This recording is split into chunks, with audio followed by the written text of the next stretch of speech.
Sinabi ng Malacanang na kung totoo daw ng official business ang mga biyahe mo sa ibang bansa, obligasyon mo daw na magpaliwanag sa bayan kung ano yung Ayan na naman yung official business eh. Tangina kasi to si Castro, napakaboba talaga eh. Castro, napakatanga mo talaga eh. naging accomplishment mo dito at kung sino yung nakasama mo sa biyahe at sino-sino rin ang dumaso sa biyahe. Opo, yan yung example ko sa inyo na bobo talaga. 'Di ba? Ay, bobo ka pala eh. Wala ka pala, bobo ka talaga eh. Official business yung... Kasi...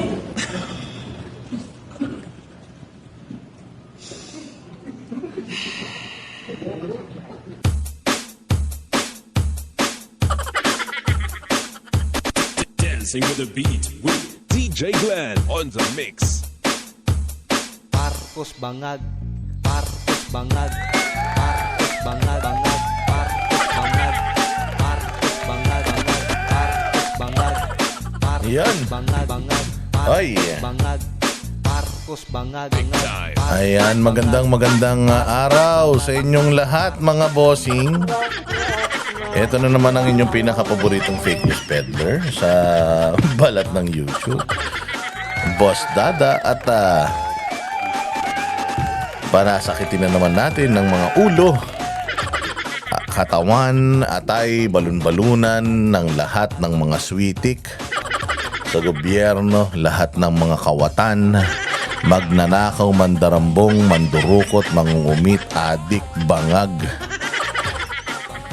makakapalang muka, mga putok sa buho, mga garapata at ipis sa lipunan, mga mentally challenged, mga intellectually challenged, mga bobo, mga tanga, at mga walang utak na nasa gobyerno, mga demonyo, Santanas, Judas, Barabas, Hestas.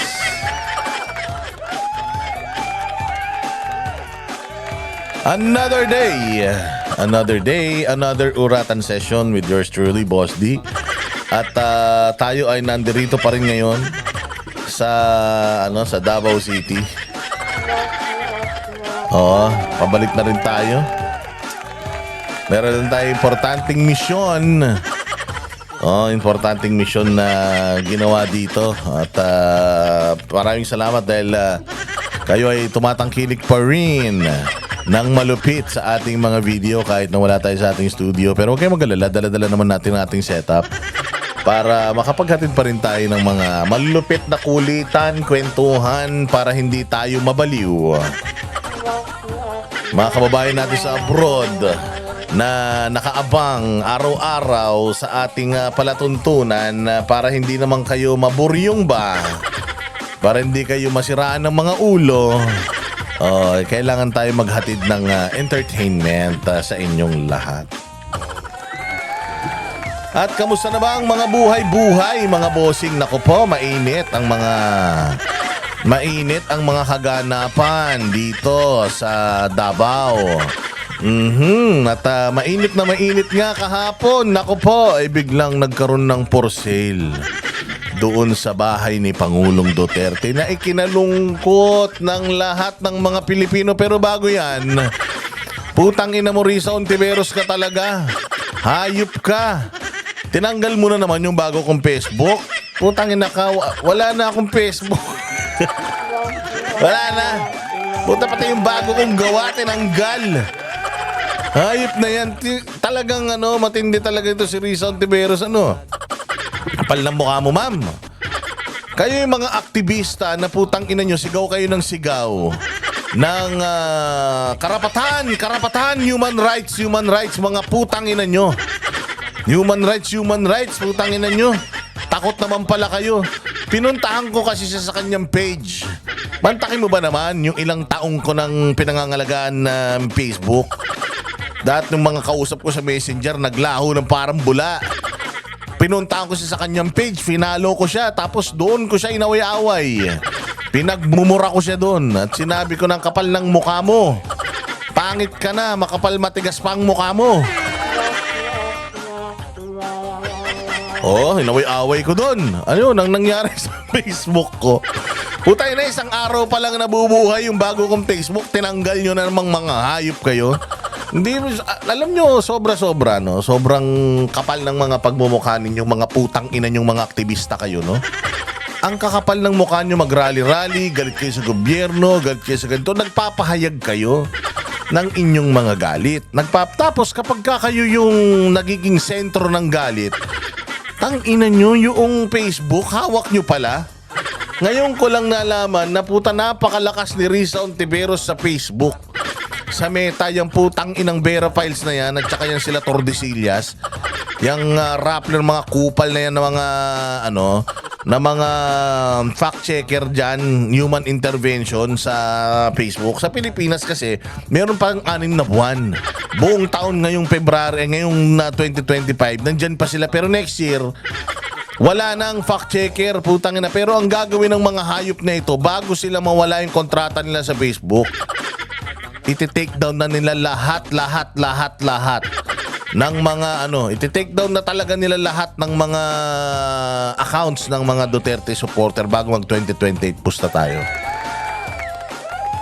Oh, mantakin mo against sa community standards ang i-call out mo yung isang senador na judgmental.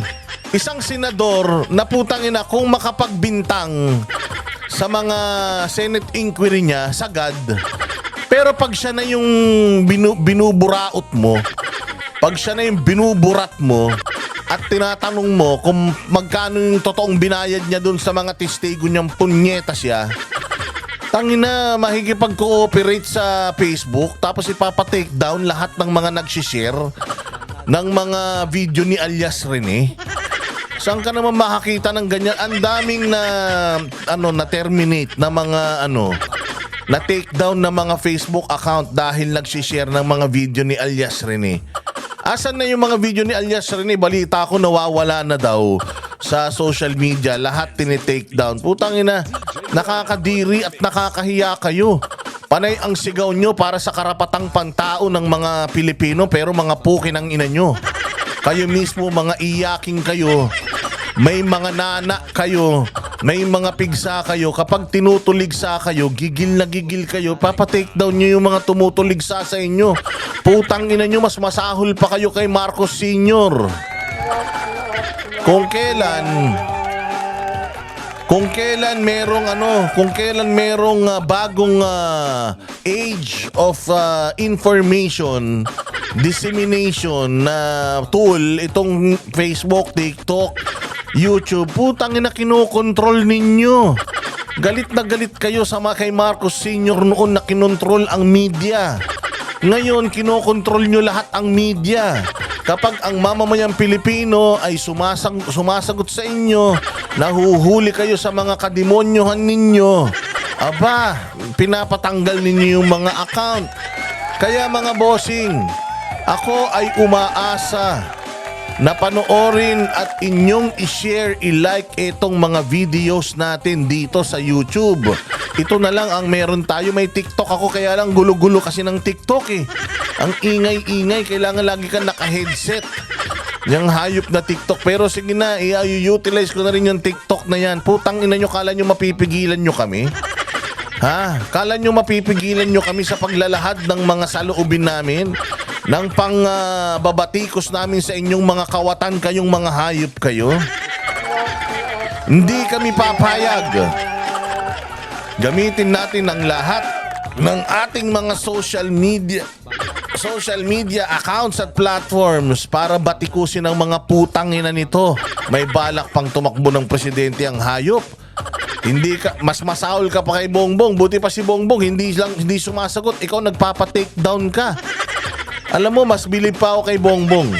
Si Bongbong, kahit anong pangbabatikos mo sa kanya, wala siyang pakialam. Hindi para i-take down niya yung iyong social media. Pero putangin na kayong mga aktivistang, mga banal-banalan, mga manyakol naman kayo, mga immoral naman kayo, mga putang ina nyo. Putya kayo pa ang may ganang magsikil sa malayang pagpapahayag. Kapag pabor sa inyo, tuwan-tuwa kayo. Pero kapag kayo na yung binabatikos, Putsang ina, ang sasakit. Masakit? Ha? Bitter ako? Oo. Bitter ako lalong-lalo na sa mga punyeta na yan na kung makapagsalita, kung makaasta, akala mo putang anak ni Jesus. Akala mo kapatid ni Jesus kay Maria. Putang ina, akala mo santo ang mga magulang. Pero puta, puro immoral at mga satanas ang mga hinayupak na yan. Akala mo yung mga pinanganak sa sabsaban. Akala mo yung kalilinis na mga tao. Yung pala puta ng babayad para sirain ang buhay ng kapwa Pilipino. Putang ina yung kakapal ng mukha nyo. Mga buwisit kayo. Pero matatapos din kayong mga animal kayo. Matatapos din kayong mga kupal kayo, ha? Kaya mag-antay-antay lang kayo. Lalong-lalo ka na Risa Ontiveros. Matatapos ka din. Mawawala ka rin sa posisyong buwaka ng ina mo ka. At pag wala ka na sa posisyong hayop ka, babalik ka ulit sa kalsada at magsisisigaw ka ulit sa iyong kalayaan. At sana by then, putang ina nyo lahat kayong mga komunista kayo. Sana ikulong kayo lahat, mga hayop kayo. Pero happy-happy lang tayo. Oo. Yun nga, nalungkot. Maraming mga nalungkot, mga bossing, doon sa ano. Maraming nalungkot doon sa nangyayari dito sa Davao. Oo, kasi di ba nakita natin yung bahay ni Pangulong Duterte biglang nagkaroon ng for sale. Sabi ko, bakit biglang binibenta to? Na biglang nagkaroon ng for sale. Oo. Medyo sa akin, mabigat yun. Mabigat yun sa akin. O, ilagay nyo rin sa comment ninyo, comment section, kung mabigat din ba sa kalooban ninyo na makita yung iconic na bahay ni Pangulong Duterte ay binibenta. Alam ninyo, sa totoo lang lahat ng mga presidente sa buong Pilipinas, siguro sa buong mundo kasi when you become a president, nagiging kang part ng history ng bayan mo. Oo, kasi sobrang bihira talaga yung chances na ikay maging presidente. So, usually nakagawian na natin na lahat ng tahanan ng mga presidente ay pinipreserve yan.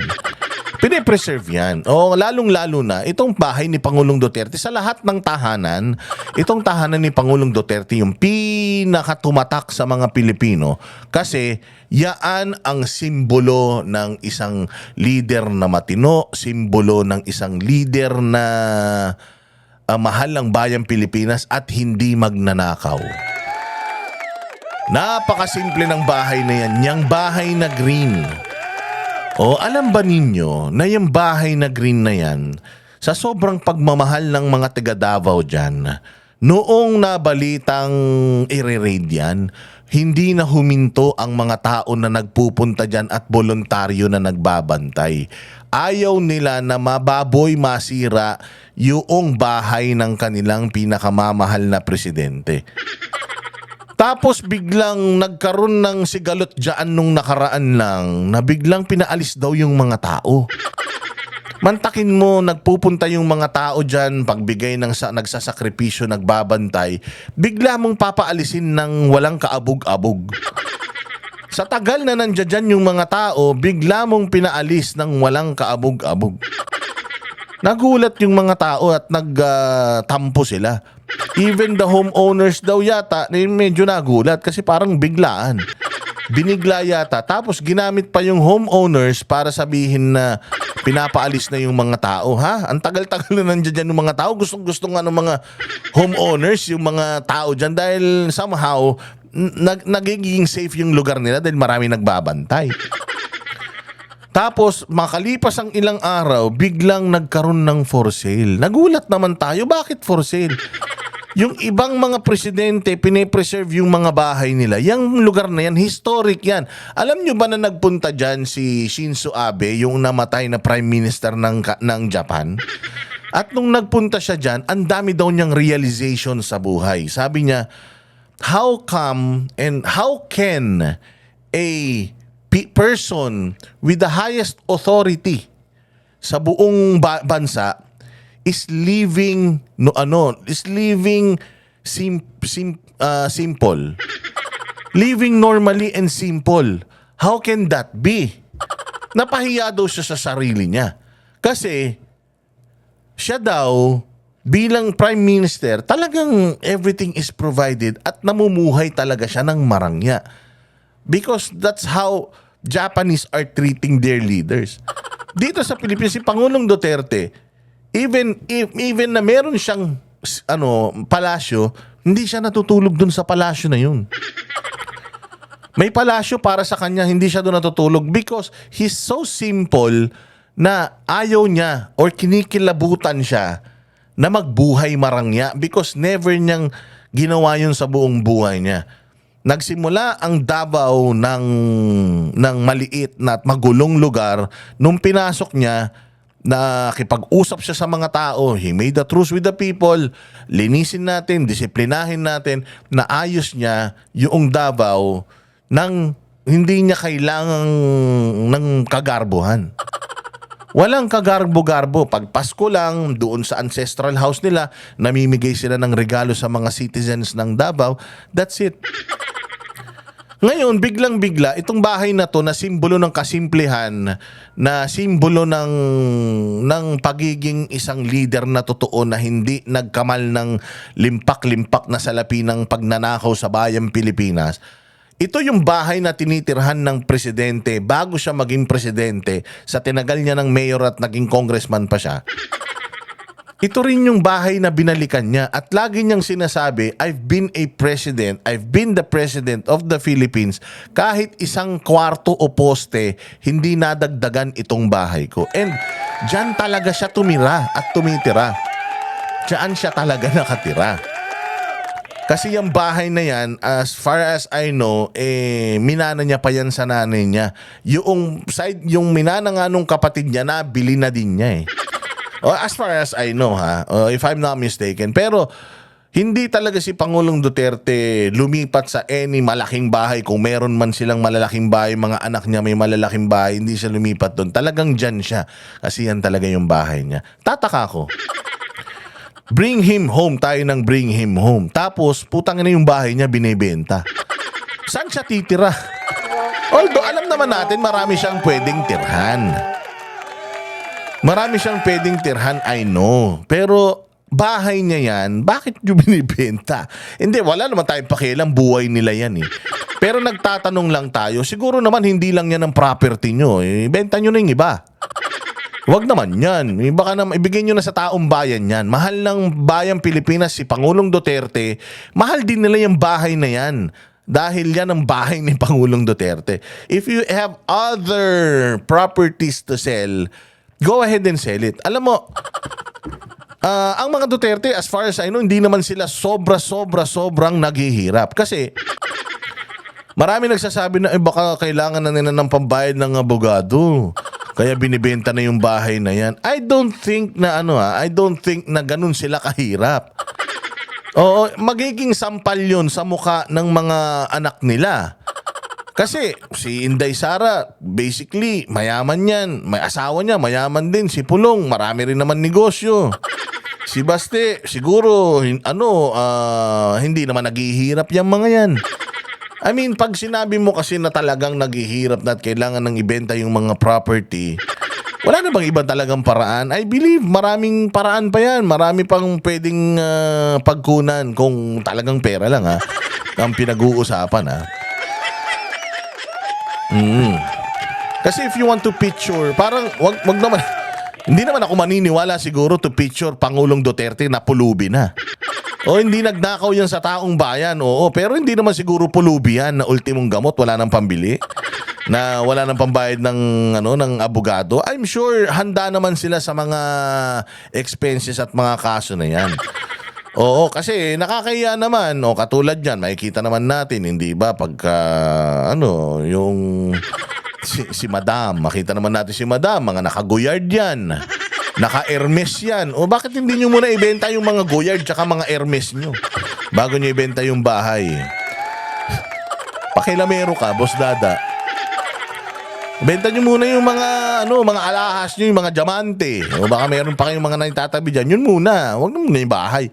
Grabe naman kayo eh. Kumbaga, mahal din ng mga, kumbaga parang it's part of the history already. And as much as possible, gusto natin ma-preserve sana yan. May pera ako bibili niyan eh. Diba? Kung may pera ako bibili. Hindi, nalungkot lang yung mga kababayan nating Pilipino. Marami naman nagsasabi, bahay naman nila yan, pakialam nyo. Oo nga naman. Pero baka lang, meron pa kayong ibang pwedeng ibenta. Yun na lang muna. O, iwan nyo na muna to. Iwan nyo na muna yan. Oo, kasi ano naman, kasi pangit naman yan, hindi ba mamaya sabihin natin na talagang naghihirap, tapos biglang makikita mo naman, panay naman ng flaunt ng mga mamahaling mga bagay-bagay. Hindi ba? I mean, it doesn't add up. Oo, it doesn't add up. Hindi, masyado lang din importante sa ating mga Pilipino yung bahay na yan. And I just hope na we can all save it for as a reminder sa lahat ng mga future leaders natin that once sa buong history ng Pilipinas, once nagkaroon tayo ng isang leader na simple, isang leader na makatao, isang leader na mahal ang mga Pilipino, isang leader na minahal ang Pilipinas, isang leader na talagang pinangalagaan ang interes ng hindi lang mga mayayaman na mga kaibigan, kundi ang interes ng mga Pilipino na talagang araw-araw nagsusumikap at lumalaban para iraos ang araw-araw. That once there was a president who lived among us, na may isang presidente na naintindihan yung pangangailangan ng mga tao sa laylayan. Naintindihan yung mga pangangailangan ng mga magulang na may mga adik na anak. Naintindihan yung pangangailangan ng mga magsasaka, mangingisda, lahat ng tao, OFW, mga estudyante, mga standby, lahat nasaklaw nitong tao na ito at lahat ay talaga namang naniwala na may pag-asa pa pala ang Pilipinas dahil nagawa ng isang tao eh. So, very important na itong ating pinakamamahal na Pangulong Duterte, we need to celebrate him. Ngayon na buhay pa siya, hanggang sa kabilang buhay niya, we need to celebrate him and we need to masariwa natin yung posibilidad. Araw-araw, ipaintindi natin sa taong bayan that there is a chance, mayroon tayong pag-asa na magkaroon ng maayos na bayang Pilipinas. Because once in our lifetime dito sa Pilipinas, nagkaroon tayo ng matinong presidente. And hopefully, because of this mga itong bahay na ito, itong mga rebulto na ito, I hope that it will remind us na gaano kamahal ng Pilipinas at mahal ang Pilipino ni Pangulong Duterte. Hindi siya nagnakaw, hindi siya nangurakot, hindi siya nangulimbat. Kahit na anong batikos mo sa kanya, hindi siya nagdemanda, hindi niya sinikil yung kalayaan ng mga kalaban niya or bumabatikos sa kanya, na hindi niya sinikil ang karapatang pangtao ng mga yan. Wala siyang hinaras noong panahon na siya ay presidente. Malabong-malabo yung sinasabi nila na pag nakalabas siya, ihaharas niya, nek nyo. Hindi nga kayo nakaranas ng harassment eh. Kaya nga lalakas ng loob nyong gumawa ng kahayupan ngayon eh. Kasi hindi nyo naranasan yung harassment eh nung presidente si Pangulong Duterte. Lalong-lalo pa kaya ngayon na ang tanda-tanda na nung tao. So ipaglalaban natin hanggang kamatayan ang lahat ng yuyurak sa pagkatao ni Pangulong Duterte. Lalabanan natin yan, whatever the cost. Lalabanan natin itong mga mapagsamantala na ito at itong mga propagandista na ito. Si Pastor Apollo Kibuloy at si Pangulong Duterte ay biktima ng politika nila Ontiveros at ipaglalaban natin sila hanggang dulo. Walang hihinto. Hanggat nasa kapangyarihan ang mga switik at mga salot na bayan na yan, Huwag tayong hihinto. Ayan. Oh. Dahil dyan, may mensahe si Harry Roque dito kay Risa Ontiveros, ha. May mensahe si Harry Roque, i-play lang natin. Pero yun nga, bilang pangwakas dyan sa issue ng bentahan ng bahay na yan, kaninang umaga, pinunit na po yan. Pinunit na po yan kaninang umaga ng ating kumpare. Kasi hindi rin siya papayag. Ang ating kumpare ay hindi rin papayag, si Baste, na ibenta yan. Nakatira siya dyan eh. Nakatira siya dyan. Kahit kanino pa man yung bahay na yan, kanino pa man nakapangalan yung bahay na yan, hindi papayag ang paring Basti natin na basta lang mawala yan sa kanila. Sa birthright nila yan eh. So, I think magkakaroon naman ng development at makakapag-usap-usap naman yan. And I think maaayos yung problema na yan. Tampuhan na siguro yan. Tampuhan lang yan. Na kayong makisali, ha? Ako, naglabas lang tayo ng ating salubin tungkol dun sa property. Yung property lang talaga, ayaw natin as much as possible. Sana naman, ibigay na natin sa taong bayan yan. Yan ay isang monumento ng isang leader na malinis, isang leader na mahal ang bayang Pilipinas, isang leader na naglingkod sa Pilipinas at sa mga Pilipino. I-preserve natin yan. Ha? Ito. Mayroong si Harry Roque. Merong mensahe si Harry Roque kay Risa Ontiveros. Pakinggan natin. So hindi ko po alam kung magbabayad din itong si Ontiveros ng 500,000 para sa testigo para madawit din ako at sabihin na ako nag-recruit sa kanila, no? Pero nakakataas balahibo po, nakakadiri, nakakagalit na isang senador ng bayan gagamit talaga ng ganitong mga taktika para madiin ang mga kalaban sa politika.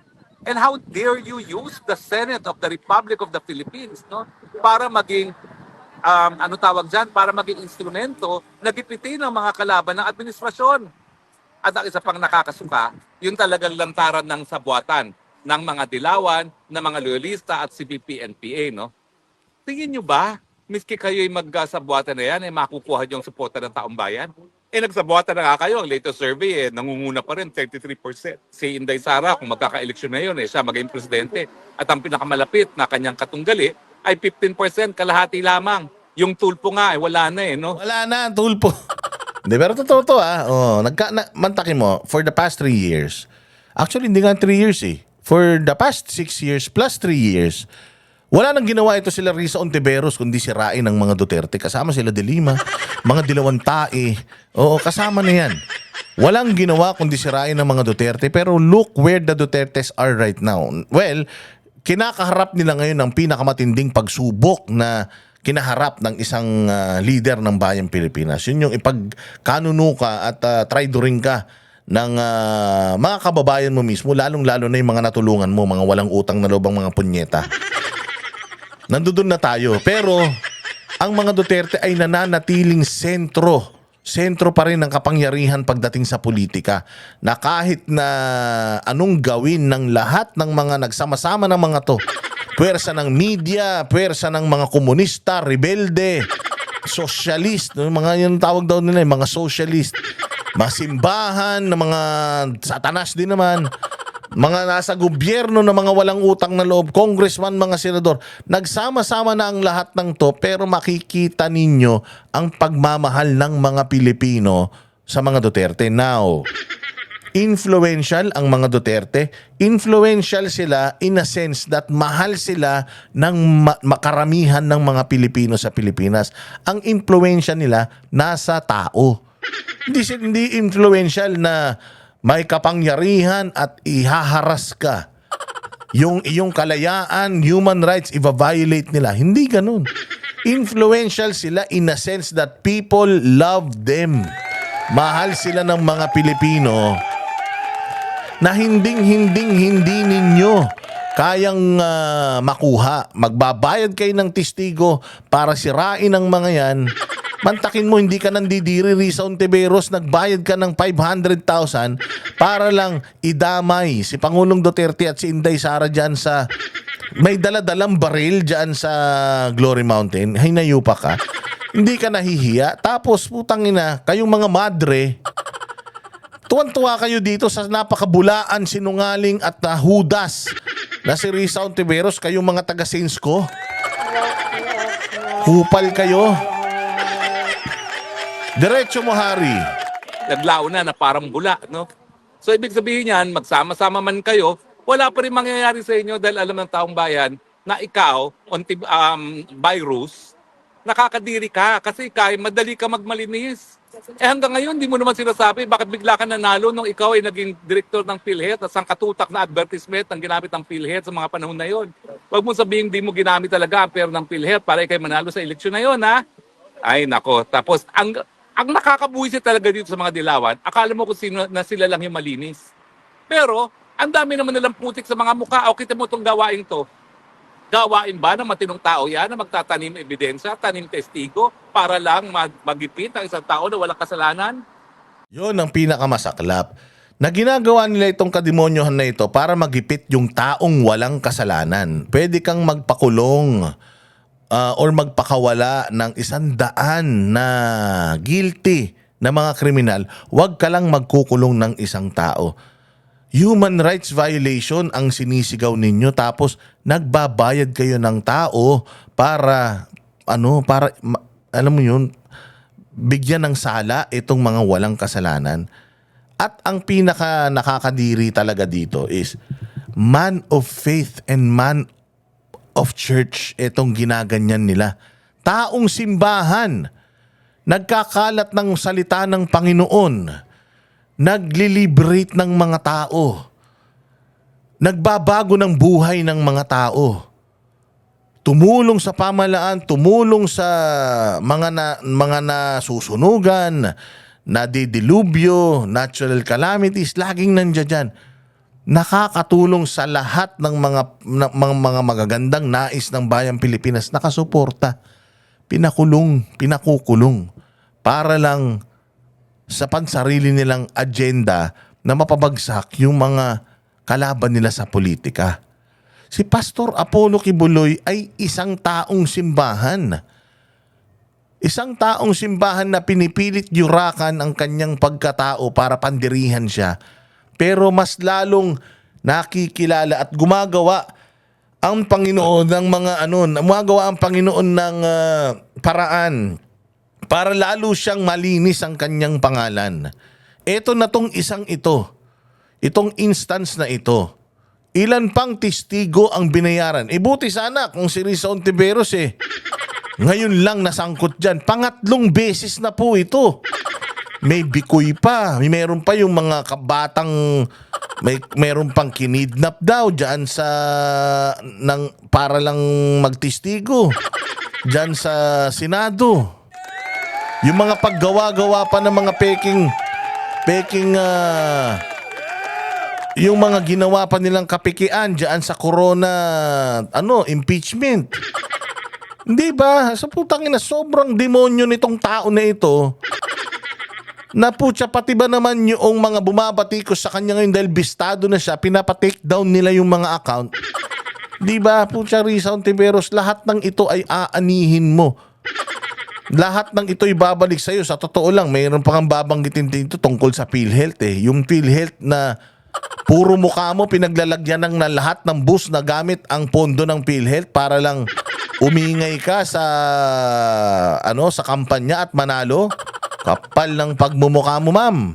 O tapos akala mo kung sinong kami lang ang malinis sa bayan nito. Kami lang ang dapat maglingkod. Kaya na-turn off ang taong bayan sa inyo. Bakit pa sumikat si Tatay Digong? Kasi walang kaplastikan.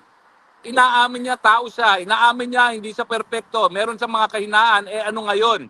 Basta nagmamahal siya sa bayan. Hindi gaya niyo na talagang kami lang ang malinis, kami lang ang magaling, kami lang ang pwedeng mamuno. Ayan, nakakasuka ka. At itong nangyari na ito na meron ng lumantad, nagpapatunay na wala kang karapatan maglingkod. Kaya nga nananawagan ako, kinakailangan mag-file ng ethics complaint dyan kay Ontiveros na yan. Ang sa ganun, masipa na siya sa Senado. Walang karapatan ang kahit sinong nagtatanim kaso, nagtatanim ebidensya, nagtatanim testigo na manatili sa Senado. Dahil ang Senado in the first place, nagagawa ng batas, no? Pangalawa, yung mga investigasyon na dapat ginagawa niya in aid of legislation at hindi dapat nagtatanim ebidensya laban sa mga kalaban sa politika.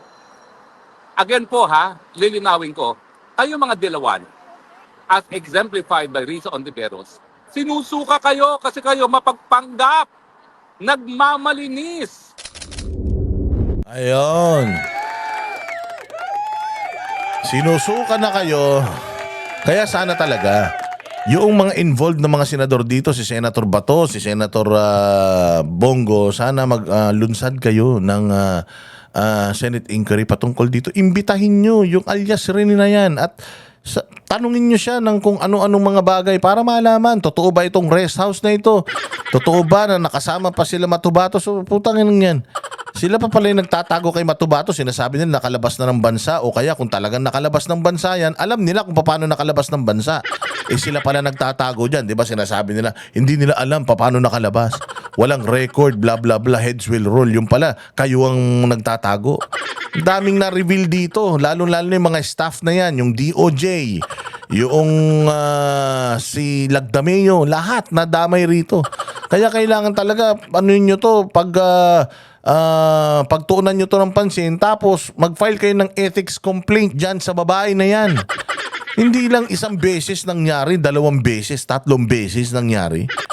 Nagiginang dapat wala tayong ganyang mga mambabatas, yung mga kriminal ang isip.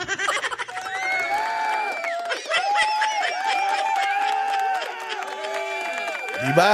Oh, dito naman tayo yes, mga bossing. I saw Dito an naman email. tayo sa video na to ni Inday Sara. Magandang pag-usapan nito. Sinagot niya lahat ng mga rito, ng mga patutsada ni Claire Boba.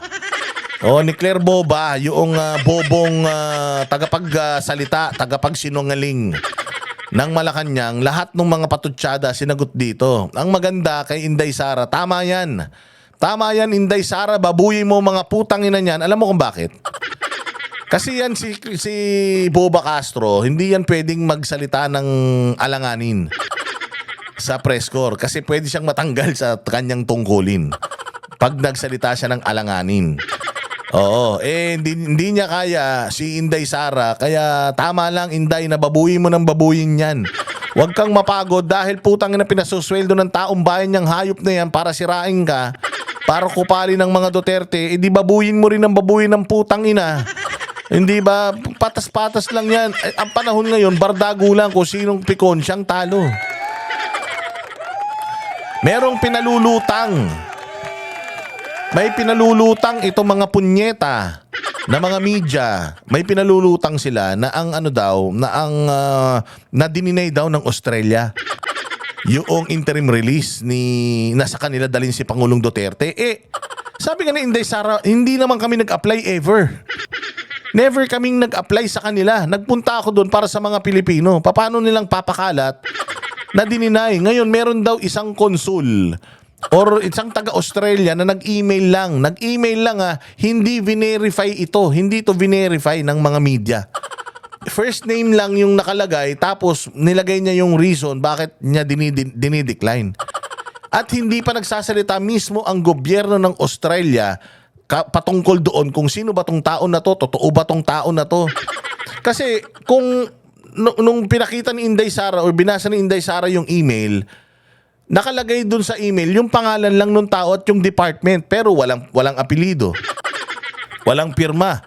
So yun yung natanggap niya at natanggap din ng mga media dito sa Pilipinas. Tapos ang pinagmamalaki, ang balita ng media is hindi daw binigyan ng interim release si Pangulong Duterte sa Australia. Sabi naman ni Inday, never naman kami nag-apply. So bakit nila kami i-deny kung hindi naman kami nag-apply, hindi pa nga kami nakakapag-usap eh.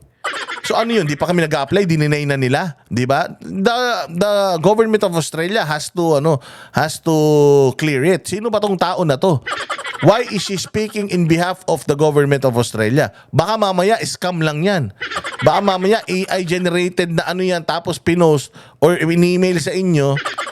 Tapos naniwala naman kayo. Ito namang mga media, balita sila kagad. Ang sinasabi ni VP Sara, hindi ako nag-apply. Meron dalawa. Mayroon dalawang bansa at alam na natin yan. May dalawang bansa na na nakalagay doon sa redacted na version diyan sa ICC website. Yung dalawang bansa na yun, wala yung Australia doon. At yung dalawang bansa na yun, umuo na yun. Ready na yun. Itatanggapin na nila sa ayaw at sa gusto ninyo. Hinaantay na lang yung desisyon ng korte. Merong, di ba, bago yung prosecutor, nagsalita na nag-oppose siya. Didinggin pa rin yun. Ang bottom line is, inaantay na lang yung resulta ng desisyon. Yung desisyon na lang inaantay, may dalawa ng bansa na tatanggap. Tanginan nyo. It's a done deal already. Done deal na yun. Yung una was, inagrihan na rin ng prosecutor. Kaya nga, inaantay na lang yung desisyon. It's a done deal already. Nakalagay na ngayon dalawang bansa. Hindi lang doon in-specify kasi bayaan mong maturanta sila kung saan mapupunta. Kahit anong iyak nyo, it's a done deal already. Doon na papunta yan. Oo. Meron ng dalawang bansa, hindi na nila kailangan mag-apply. Meron ng dalawa. Inaantay na lang yung kung mapupolitika at hindi ma-approve, yun ang problema. Pero kung ma-approve yan, meron na, ready na. Wag na kayo mag-speculate. Antayin nyo na lang. Masyado kayo nagmamadali eh. Pakinggan natin, sinasabi ni VP Sara dito. By a certain Hasna of the Australian Department of Foreign Affairs and Trade, yes. An email. Yan na, certain Hasna. Hasna lang, walang pangalan, walang apelido. So how can it be a legal, how can it be a proper diplomatic decision kung first name lang o last name lang, di ba? I mean, meron din naman tayo siguro ambassador dito sa Pilipinas. Di sana sila nagbigay ng information. Meron din tayong Philippine Ambassador for Australia. Meron din naman ambassador ng Australia dito sa Pilipinas. Tapos Hasna. Regardless whether it is legit or not, hindi po nag-apply ang mga Duterte ng interim release diyan sa Australia. FYI. Email of, yes, a certain Hasna of Department of Foreign Relations and Trade. Yes, and first off, I'd like to clarify that the defense team of President Duterte never reached out to the Australian government to discuss about his interim release. There is no application of former President Duterte for interim release in Australia, and the submission of the lawyers of President Duterte, wherein there were two countries indicated in the document, albeit redacted. I have to confirm that the two countries, none of which is Australia. So I do not know why there was an email from a certain Hasna about the interim release of President Duterte to Australia. This has never been discussed with the Australian government. There was never an application with the Australian government, and there is no intent as well to apply for interim release with the Australian government. Follow-up lang. Aside dun sa two countries na redacted lang, may other countries po ba na express an intent na in case mag-granting interim release na ready na hanapin si FDA? Ang na-mention ko lang naman sa previous sa previous interviews ko is that merong list of countries na sinulat ang defense team ni dating Pangulong Rodrigo Duterte kung saan nila iniisip na pwedeng mag-apply ng interim release. But hindi yung lisahan na yon ay hindi in-applyan ng interim release. So, it is wrong to assume na because there is a list, there was an application for interim release to all the countries. No. Last mo, ma'am, yung email mo was directed to you, ma'am, or to OVP o sa council ni FPRRD? Ang email ay Fake news. Fake news kayong mga media. The best thing that you could have done, dapat na gano kayo, nag-confirm kayo who's this Hasna. Contact the embassy kung alam ba nila tong email na to. Kasi baka mamaya tanginan yan, ano yan, scatter yan. Yung mga text message, may mga link, utanginan nyo. Mamaya puro kalokohan niya ng mga email, tapos pinaniwalaan ninyo, binalitaan nyo pa, meron pa yung breaking news, Australia, tinanggihan. Meron na bang official statement ang Australian government tungkol dito? Di ba? Wala pa naman. Oh, so yun yung sinasabi ni Inday, paano i-reject kami na hindi na nga kami nag-apply sa kanila? Hindi nga namin sila kinakausap tungkol dito. Tangina na propaganda na naman nila yan. Propaganda na naman yan ng mga makakaliwa. Para in the hopes na lahat ng mga bansa na posible ay tumanggi Australia, ay tumanggi Japan, ay tumanggi ganito. Para tanggihan ng mga bansa. Pero sa totoo lang, okay na po nakapag-usap na meron ng dalawang bansa, hindi nyo lang malalaman kung ano. Para hindi kayo masyadong gumawa ng fake news. Halatang halata yung fake news nyo rito, kaya tawa ng tawa si Inday. Sabi ni Inday, putang ina, hindi-deny nila, hindi nga kami nag-apply doon. Hello? I don't know saan galing ang email, but I got a copy. Yung email ng Australia ni certain Hasna of the Australian Foreign Relations and Trade.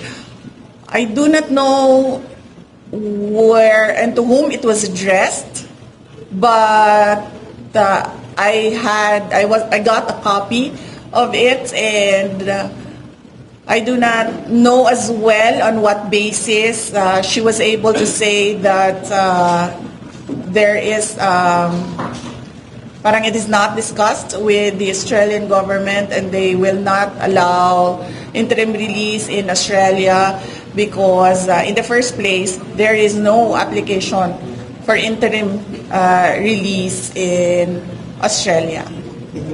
Okay, ang Bill Montalvo, ma'am, News 5. Mike, please. Klaro na yun, ha? Yung sa Australia, klaro na. Oh, so fake news na naman yan. Oh, anyways, hindi po. Hindi po, yung ganda-ganda ng tattoo ko talaga, oh, si PRD, oh. 'Di ba? Si PRD kasama si Pastor, nandito si Pastor sa kabila, hindi makita.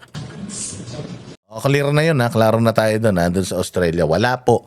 Hindi po nag-request ang pamilya Duterte, lalong-lalo na ang prosecutor, ay ang defense team na dyan sa Australia. Okay? Wag kayong feelingero. Hello! Swerte nyo kaya kung mapunta sa inyo si Pangulong Duterte, putang ina, magiging tourist spot yan. Dahil Pilipino magrarally-rally dyan, dahil Pilipino mag-hotel, dahil Pilipino magpupunta dyan, hindi nakatulong pa sa turismo nyo. Hala nyo, ha? Diyan kaya daw sa The Hague. Pupunta kami dyan. Huwag kayong mag-alala. Antayin nyo kami dyan, no?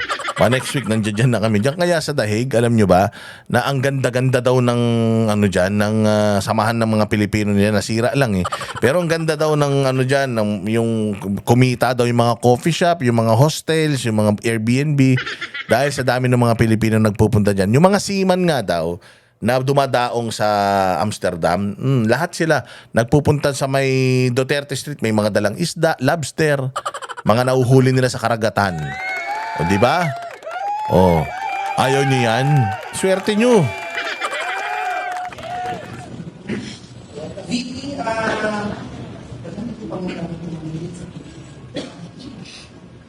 VP, yung statement mo na ayaw ng itigin mo, bobo lang ang nasa administration. Sinabi ng palasyo na emosyonal ka dapat na ay pasay pa ng Ayan, no, dahil sinabi nga niya na bobo, sabi doon ng ano, emotional daw si Inday Sara. Oo, putangin na mo, Claire Castro. Tanga-tanga ka. The last time na nakita naming emotional si Inday Sara, pinagmumura si Lisa Satanas niyan. Tsaka si Bongbong Marcos, tsaka si Romualdez. Huwag mo nang antayin na si Inday Sara ay mawala sa composure at pagmurahin ka, putangin na katapusan na ng karir mo yan. Huwag mo nang pangarapin. Kalmado pa si Inday Sara kaya tinawag ka lang na bobo. Okay? Kalmado si Inday Sara kaya tinawag ka lang niyang bobo, walang utak, estupido, dumb. Ayan, kaya kanya tinawag na ganon, kalmado pa siya. Imaginein mo kung hindi siya kalmado, putang ina, wala ka nang mukhang ihaharap. Claire Castro, wala kang mukhang ihaharap. Huwag mo nang antayin. Pero the fact na ikaw ay hindi makapagsalita, meron ko pa siya, when emotion is high, intelligence is low. Gago. Ikaw lang yung emotion mo mababa, ang intelligence mo mababa din. So dapat when emotion is low, intelligence is high, ganon. Puta, ikaw hindi. Your intelligence is low and your emotion is low. Boba ka. Yan ang tingin sa'yo ng mga abogado ngayon sa buong Pilipinas. Boba ka. Yung mga taga Net 25, yung mga kapatid nating mga iglesia na naghahatid ng balita dyan, ang tingin sa'yo, boba ka. Si Perdi Topacio na isang abogado na magaling, ang tingin sa'yo, tae ka. Itong mga abogado na kilala ko, kahit nga si Libayan, kaibigan mo na yan, ang tingin sa'yo, bobo ka. Tangina, ano pang mukhang inahar? Sabi ko nga sa'yo eh. Nakakaawa ang pamilya mo, putang ina. Kumakain sila ng pera ng taong bayan para magmukhang tanga yung nanay nila. Na pinasusweldo ang nanay nila ng pamahalaan para gawing tanga yung sarili niya. Na ang sarap ng kain nila gabi-gabi. Ang pinanggalingan niyan yung trabaho ng nanay nila na pang tanga. Kaya dapat ang ulam nyo isdang tanga.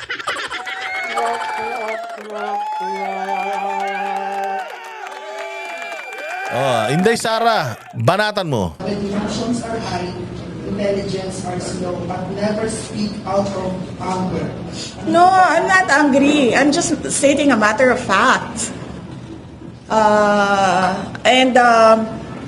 Puta, yun ang mabigat doon. I'm just stating a matter of fact. So it's a matter of fact that bobo si Bongbong Marcos at ito si Claire Castro. It's a matter of fact. You're stupid. Walang utak, idiote. Estupido, utak bulate. Yan ang tingin sa inyo ni Inday Sara. Hindi siya emotional.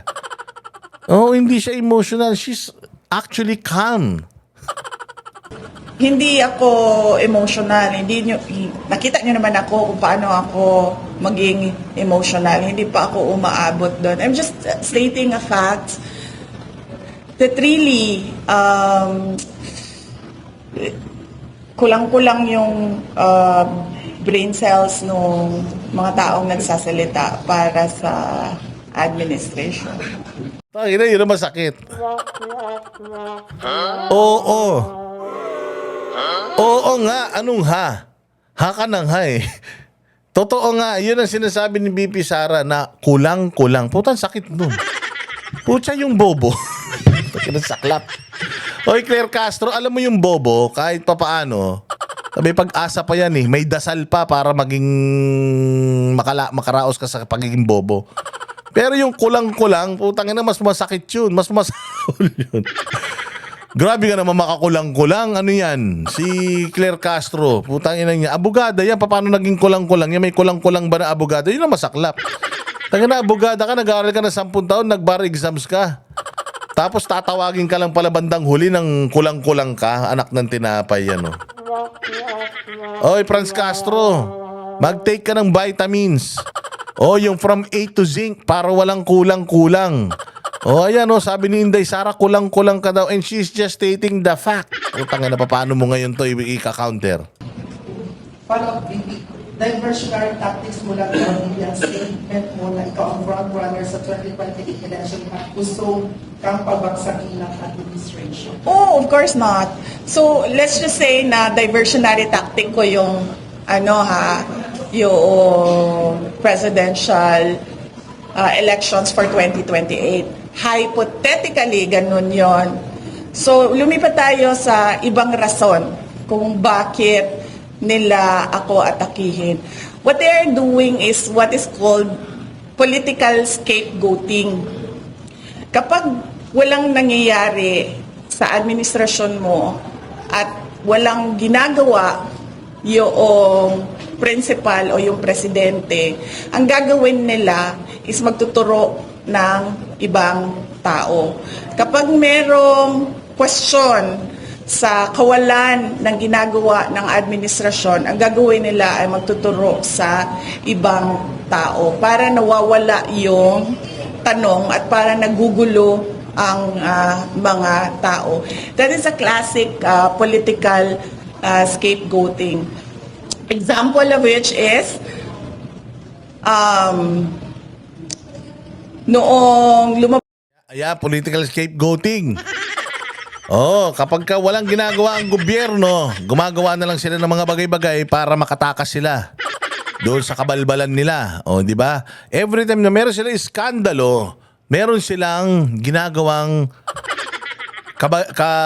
sino ba pinakasikat sa Pilipinas? Mga Duterte. Para mapagtakpan yung mga kahayupan nila, Duterte gagantihan nila. Dahil nga, wala silang mga kwentang tao eh. Dahil mga bobo ng mga leader, walang programa, 3 taon, ang daming inutang, walang programa, walang proyekto. Ay, paano na yan, hindi ba? So, yan, pinapaliwanag sa inyo ni Inday Sara kung ano yung political scapegoating. Oy, Claire Castro, nakulang-kulang. Makinig ka, ah. Bas yung tanong sa blanco sa national budget natin. Mainit na ang tanong, bakit may blanks sa national budget? We are operating on an unconstitutional budget. Anong nangyari? Nagkaroon ng extraordinary rendition kay dating Pangulong Rodrigo Duterte.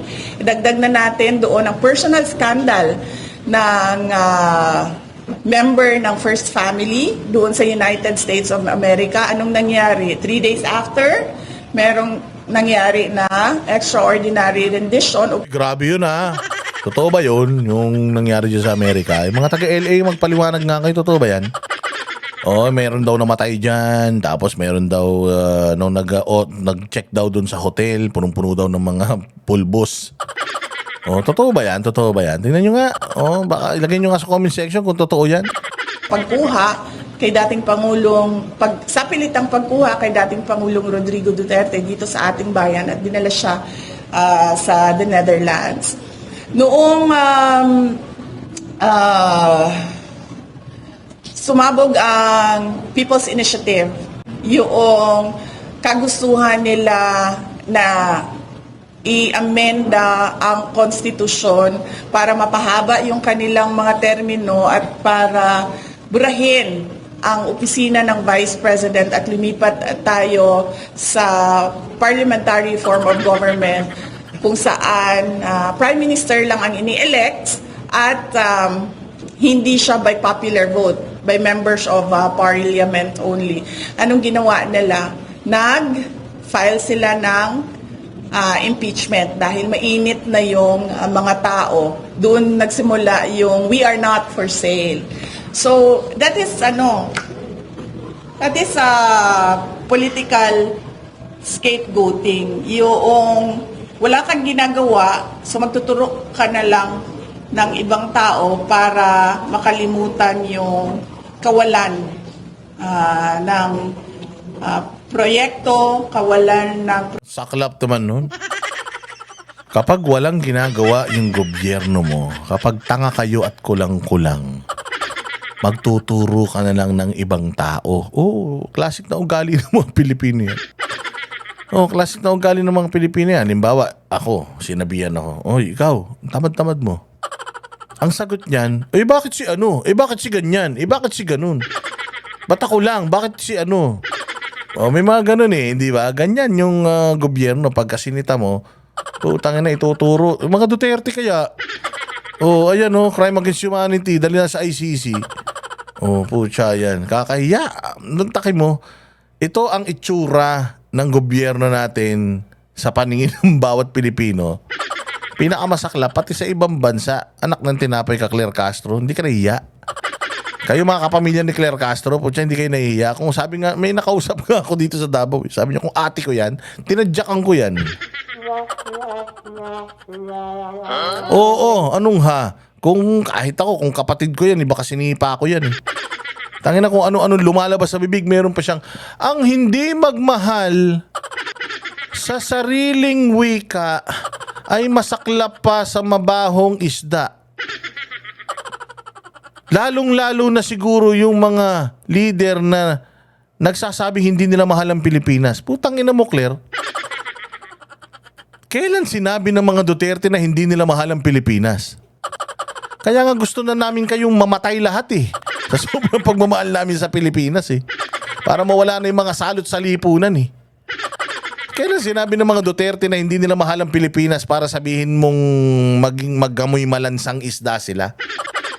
At kailan pa sila hindi nagmahal sa wika? Nagtatagalog naman sila, nag-i-English pa nga sila para maintindihan lang ng mga foreigner. Never naman sila naging chick. Alang nang tinapay ito si Claire Castro, basta na lang siyang may masabi kahit wala ng kwenta. Tangina, sinasayang mong pera ng taong bayan, pinapasweldo sa'yo. Sigurado ako magkano lang ang sweldo ng isang USEC. Magkano lang sweldo niya? Mga nasa 250,000-300,000.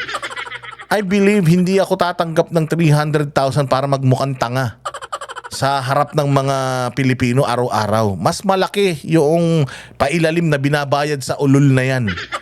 Oh, sigurado ako walang tao na tatanggap ng 300,000 para lang magmukha kang gago. Nag-aral ka ng abogasya tapos magmumukha kang tanga. Di naman siya dati ganyang katanga eh. Yung magpapakalat ka ng fake news para lang meron kang maibalita, maisabi sa press corps. Hindi ka magsasalita ng ganyan kung hindi malaki ang binibigay sa'yo.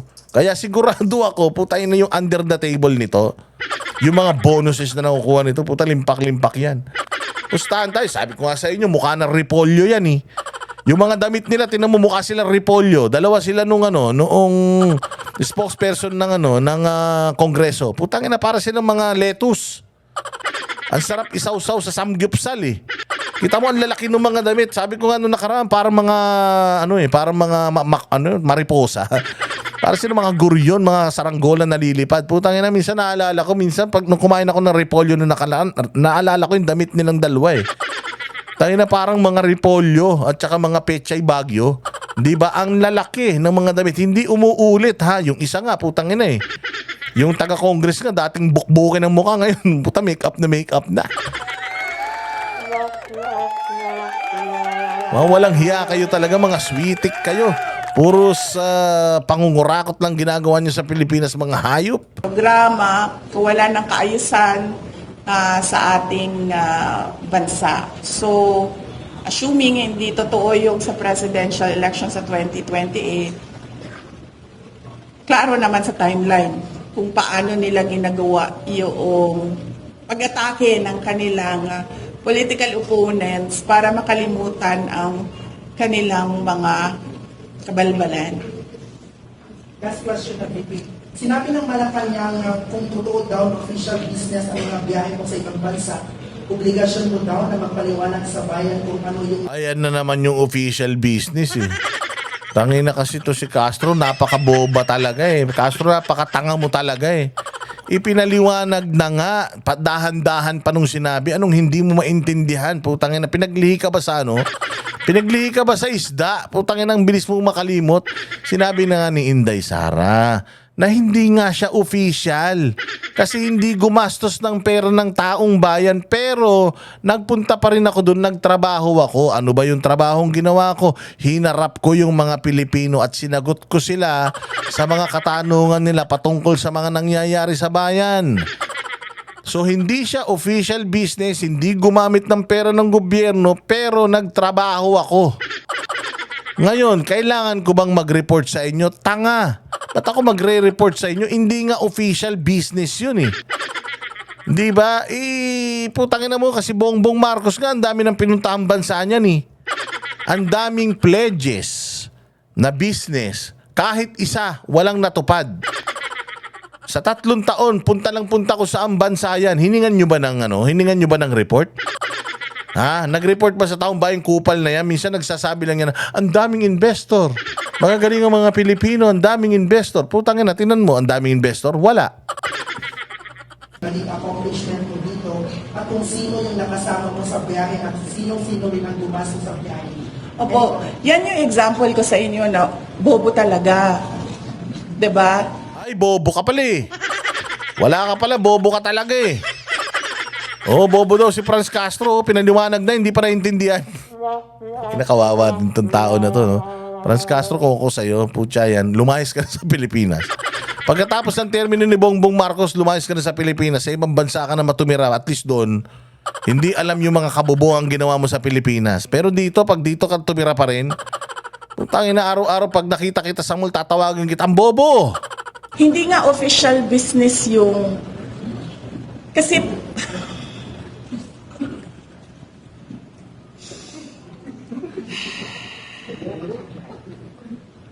Kailangan ko pa ba mag-explain? Sige, kailangan ko mag-explain ito, no? Kasi ang kausap mo medyo mahina, diba? So, sige. Mahina, kulang-kulang. Pucha, kawawa. Mahina, kulang-kulang, bobo. Lahat na ng adjective. Nagamit natin yung Day Sara dahil sa katangahan ni Claire Castro. Putangin na. Claire, sabi ko nga sa iyo eh, bago mo ayusin yung itsura mo sa tuwing humaharap ka, ayusin mo yung utak mo. Ang hirap mong kausap. Kapag gumagamit ka ng pera ng gobyerno, yan yung official business. Kapag hindi mo ginagamit yung pera ng gobyerno, mag-leave ka at yan yung personal. Okay? Kapag gumagamit ka ng pera ng gobyerno, official business yan, kailangan mo mag-report. Magsabit ng report. Kapag personal siya, at walang gamit ng pera ng gobyerno, hindi mo kailangan mag-report. So, ganun lang yan ka simple na kailangan ko pa i-explain. At ito po yung example ko o solid proof na ano ba ibang term ng bobo? Ano yung mas magandang term ng bobo? Mas magandang term ng bobo, Claire Castro, ganun. Bongbong Marcos, ganyan. Oh, House of Representative, ganun. Oh, yun ang term, other term. Idiom. Iba pa. Ano daw? Sa Bisaya, sa gani, ng bugo gani. Bugo. Ay. Pero sa kuan, sa Bisaya slang, unsa ang bugo? Oplok. Oplok, mas matindi yun. Dahil ang tawag ko na sa'yo ngayon, oplok. Oo, BBM oplok. At saka Claire Castro oplok. Mas worse man nasa bobo eh. Yung medyo maganda pakinggan, pero Kasi yung oplok, puta, ibang klase na yun. Kumakain na ng echas yun at saka ng dura ng tao. Kumakain na ng sipon. Sobra naman yung oplok. Grabe ka naman. Ang tanga si Claire pero oplok. Pero parang medyo malinis na oplok. nagsasabi ka pa rin na bobo. Ano? Ha? Slow? Slow kasi hindi siya Mantakin mo ha, yung slow, hindi pwede kay Claire Castro yun. Kasi yung slow, maiintindihan mo, matagal nga lang. Puta si Claire Castro, walang naiintindihan eh. Putangin na parang yung utak niya bato. Hindi talaga gumagana. bobo eh, slow. Siya, mahina lang, no? Anong pag-iba? Bobo na lang, no?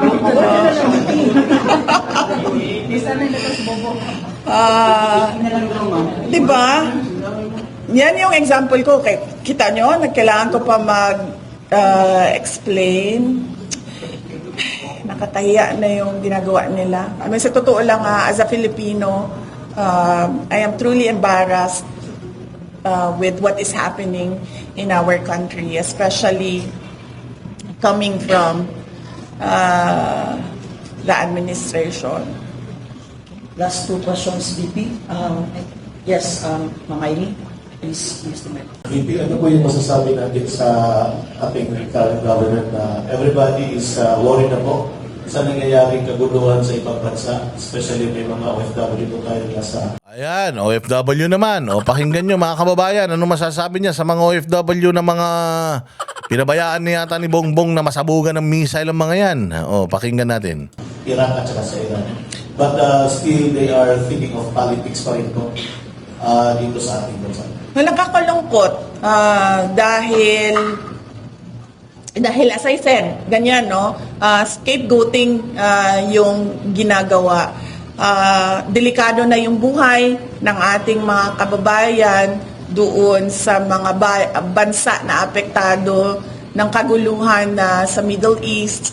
Pero somehow wala pa rin tayong nakikita na concrete plans and actions from the administration on how they will process the repatriation of those who want to come home, or how they will give protection to those who want to stay in the Middle East. Yan po yung trabaho ng gobyerno, pero hindi natin nakikita yung urgency sa mga galaw nila pagdating sa seguridad ng ating mga kababayan sa Middle East. At ang nagagawa lang nila ay binabalik nila sa impeachment yung topic, binabalik nila sa political persecution yung topic, binabalik nila sa pagbisita ko sa ating mga Filipino communities sa iba't ibang bansa. Doon lang nila dinidirect yung attention nila at hindi doon sa mga totoong problema natin, tulad ng dati ko pang sinasabi, 2 taon na pataas ng pataas yung ng pagkain, ang basic necessities. Tumataas din yung nagugutom. Wala tayong food security plan. Plano pa siguro nila na sumali sa kaguluhan, pero wala man silang iniisip kung paano nila masecure o mapanigurado ang seguridad ng mga Pilipino. So, anong mas magandang term? Ano ba ang English sa bobo? Sus, kunwari pa kayo wala kayong chat GPT dyan, ha?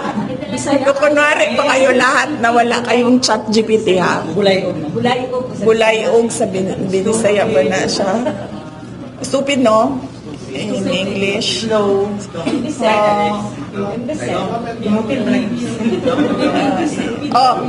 Unintelligent. That there is significant impact on the Israel war sa ato ang economy. Tinuod ka? Yeah, he said. Kanus ana? Niya gisulti tinuod na niya gisulti niya. Sa daw. Secretary Mr. Rebulasek said the Philippine government opted not to pursue the war on drug cases and let the ICC take over, especially those involving the former president. So is he saying as a justice secretary, anong word ng wait lang, sagutin ko muna. So is he saying as a justice secretary that our courts are not competent to hear? Alam mo, ito yung pinakagago sa lahat, si Boying Rimulya. Oo. Na hindi na daw ipupursu dito sa Pilipinas yung war on drugs ni Pangulong Duterte. Pababayaan na lang daw niya sa ICC. Kesyo wala na daw ebidensya, nasunog na daw ebidensya. So, ang sinasabi nila is hindi na sila makakapag-file ng case dito sa Pilipinas. At papabayaan na nila sa ICC. So, makikipag-cooperate na sila sa ICC, dadalhin yung mga testigo ron. Tingnan nyo, ha. Pera ng taong bayan ang gagamitin. May eroplano papunta dun.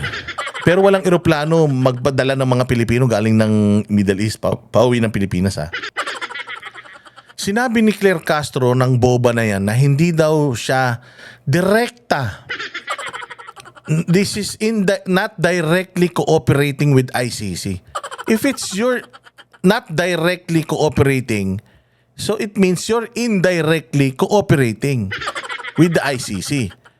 O hindi nakikipag-cooperate pa din kayo, putangin na nyo, anong ka-fake newsan nyo na sinasabi nyo na hindi kayo makikipag-cooperate sa ICC when you are indirectly cooperating sa ICC by means of dalin itong mga tao na to gamit ang pera ng taong bayan gamit ang pera ng taong bayan, mga Pilipino din ito, sabi mga testigo Pilipino. Yung pinipersecute doon Pilipino din, dati pang presidente.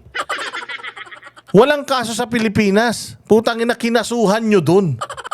Ibig sabihin, walang nilabag na batas sa Pilipinas. Pilipino din yung dating presidente, mas matimbang pa buhay nito mga putang inang pamilya ng adik na ito. Di ba? Babayaran nyo gamit ang pera ng taong bayan, ito matindi. Ang kakapal ng mga mukha ng mga hayop na mga witnesses na ito Hindi naman sa pag-ano ayaw daw nila sa witness protection program sa Pilipinas. Oo. Ayaw nila sa witness protection sa Pilipinas.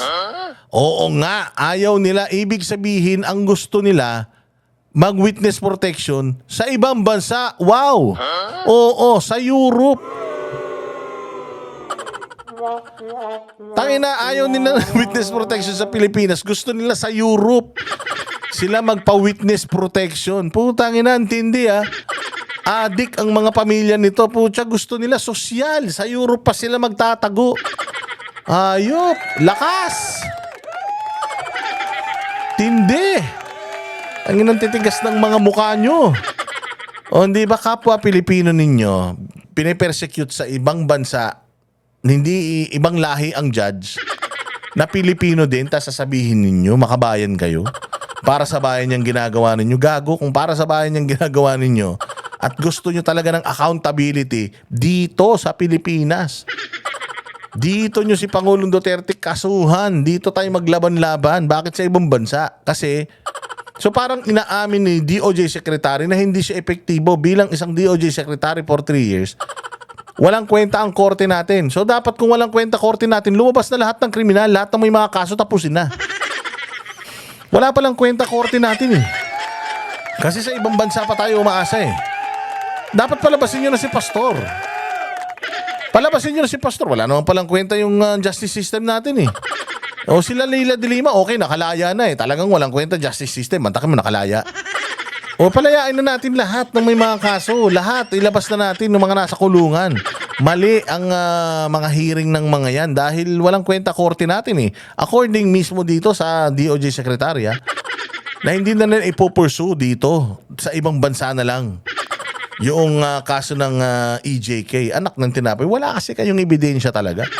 So wala kayong ebidensya dito, paano magkakaroon kayo ng ebidensya doon? Testimonya lang?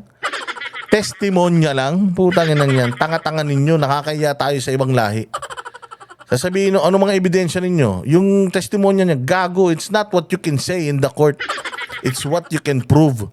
Kailangan may mapatunayan kayo. Anong patunay ninyo? Lahat naman pala kayo, tinuturo nyo lang itong tao na to, wala kayong ebidensya Paano nyo dito nga sa Pilipinas, hindi nyo ma-file yan dahil alam nyo, hindi magfa-fly. Dahil alam nyo, i-dismiss ng mga prosecutor yan, wala kayong ebidensya. Trial by publicity naman itong ginagawa nyo. Cases of crimes that were allegedly done inside Philippine territory. So sinasabi ba niya na yung mga huwes natin ay walang alam compared to sa huwes ng ICC. Anong ibang term ng ayoko yung stupid kasi masyado siyang gusto ko yung maganda pakinggan pero bobo, intellectually challenged. Yan, mas maganda yan Yeah, sige. Okay, masasyal! Yan ang gusto natin. Intellectually challenged. Ang move na sasabihin mo na hindi ka na lang as Justice Secretary na hindi ka na lang mag-iimbestiga o magpurso ng kaso at ibibigay mo na lang yun sa isang foreign jurisdiction. Nakaka-insulto yun as a Filipino, lalong-lalo na sa mga huwes natin, sa judges natin. Nakaka-insulto siya. Yung comment mo, Intellectually challenged, I see. Sige. Ma'am, previously, di ba yung the officials in the administration denied na merong cooperation ng Philippines with the International Criminal Court. But now, ma'am, according to Secretary Rimulya, yung government yung pupunta para dalhin yung mga witnesses sa start ng trial. So, may reaction na. Oh, this is an example, again, of scapegoating. Nakita mo, wala silang plano para sa mga tao na nadidelikado yung buhay sa loob ng Middle East. Pero may plano sila para sa mga witnesses kuno ng kaso ng kalaban nila sa politika. So nakikita mo yung ginagawa. Yan yung sinasabi ko, isasakay mo sa eroplano, ito mga punyemas na ito, mga salot sa lipunan, na mga witnesses na ito, sasakay mo, dadalin mo ron, bubuhayin mo, palalamunin mo, gamit ang pera ng taong bayan, laban sa isang presidente na nagmahal sa bayang Pilipinas. Ganyang kademonyo itong administrasyon na ito. Yung mga kababayan natin ng mga bagong bayani nagpapasok ng pera sa Pilipinas, nagtatrabaho ng legal, hindi nagtitinda ng droga katulad nitong mga kamag-anak nitong mga hayop na ito, ay na sila yung hindi mo may iuwi dito sa Pilipinas dahil walang budget. Walang budget, ha? Saan ka naman?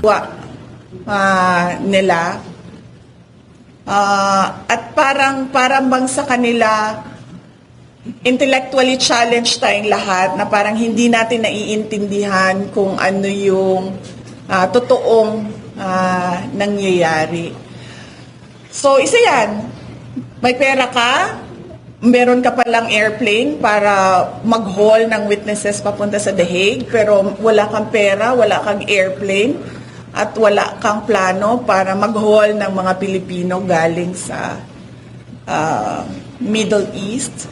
At isa pa dyan, as a sovereign country who already withdrew from the ICC, we are not obliged to cooperate with the ICC. Ito yung isa din sa mga example na nakikita nyo na hallmark ng administrasyon. Meron silang sinasabi ngayon, tapos iba yung gagawin nila, and parang sinasabi nilang, parang doon sa part na nagsinungaling sila, ay hindi nila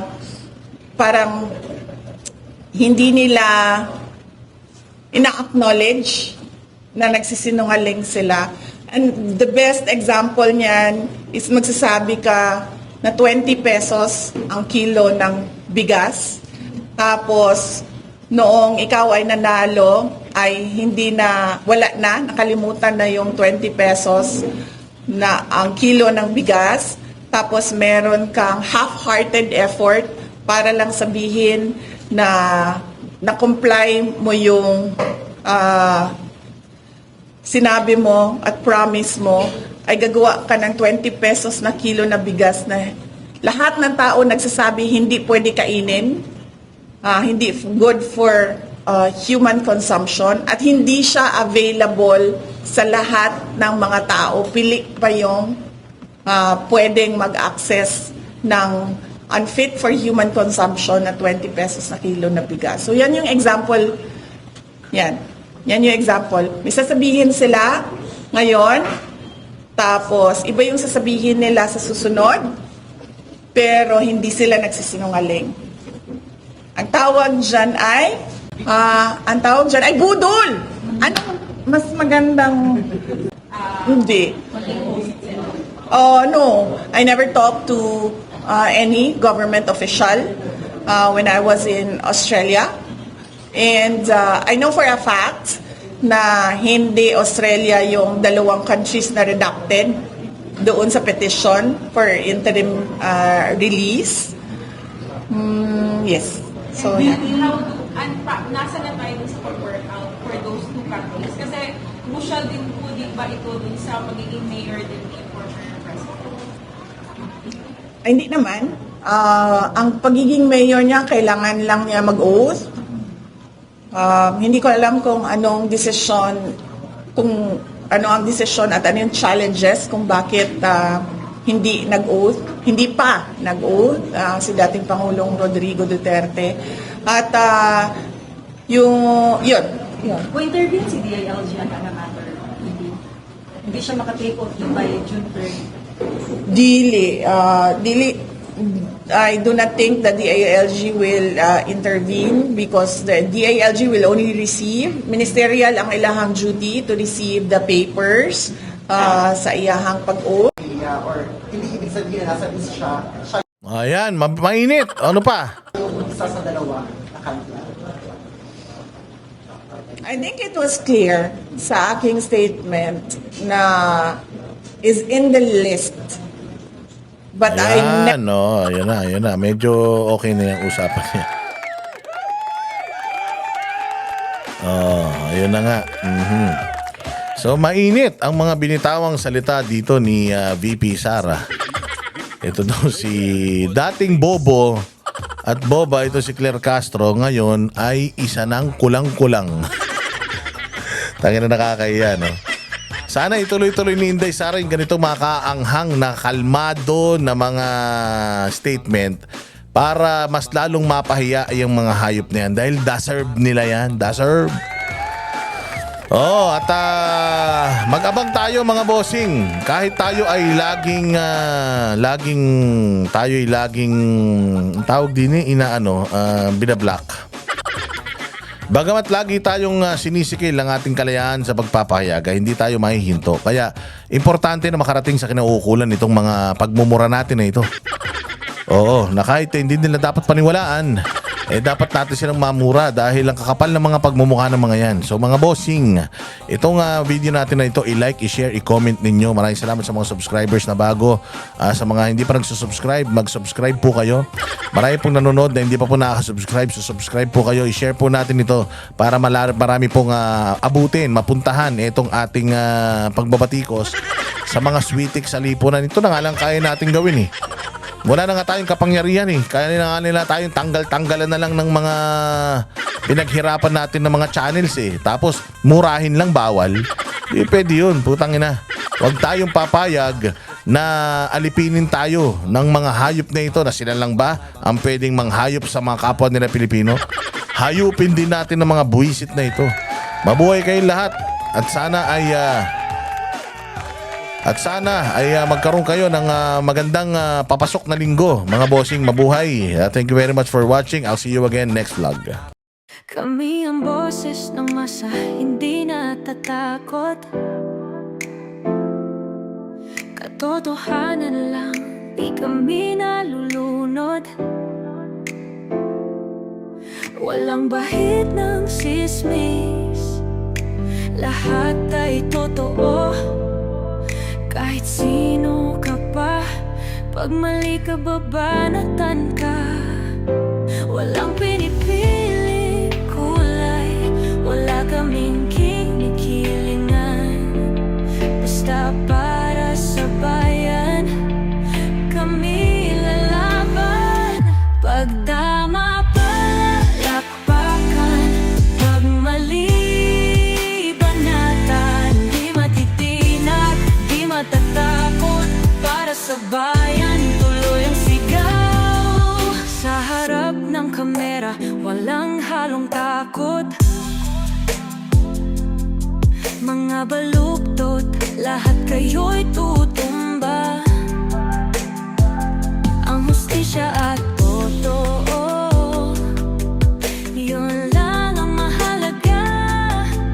Kahit sinong harang, di kami matitinag. Walang pinipiling kulay, wala kaming kinikilingan. Basta para sa bayan, kami lalaban. Pag tama palakpakan, pag mali banatan.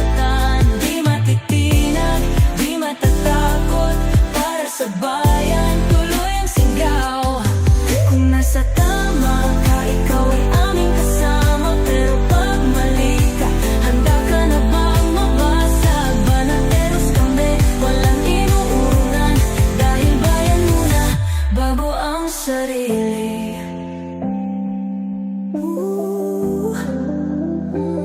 Bago ang sarili.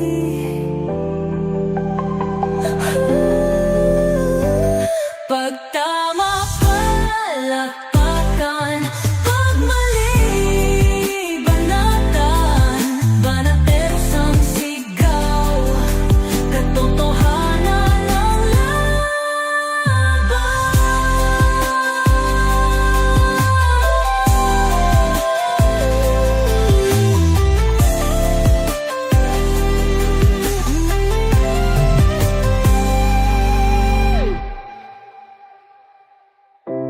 sa harap ng kamera.